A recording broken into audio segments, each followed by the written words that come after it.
કેસમાં વિધિવત રીતે ધરપકડ કરી હવે તેની પૂછપરછ કરવામાં આવશે. કેસમાં આ એક અપડેટ સચિન દીક્ષિતને હવે વડોદરા પોલીસે પોતાના હવાલે લીધો છે, જ્યાં તેની પૂછપરછ કરવામાં આવશે. પોલીસ સચિનને લઈને વડોદરા પહોંચી ગઈ છે.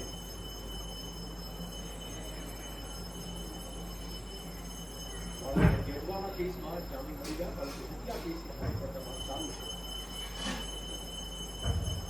અમદાવાદના વિદલપુર વિસ્તારમાં વિનંતનગર પાસે બાળકને જીવના પકડી પડાઈ છે. સ્થાનિક લોકોએ મહિલા અને બાળકને ત્યજી દેતા રંગે હાથ પકડી હતી. મહિલા અને બાળકને હોસ્પિટલ ખસેડવામાં આવ્યા છે. વિદલપુર પોલીસે આ કેસમાં તપાસ શરૂ કરી છે. 2 દિવસના બાળકને ત્યજી દેવા મહિલા પહોંચી હતી. નવજાત બાળક ત્યજી દેનાર મહિલા વિશ્વની સામે આવ્યું છે. આ મહિલા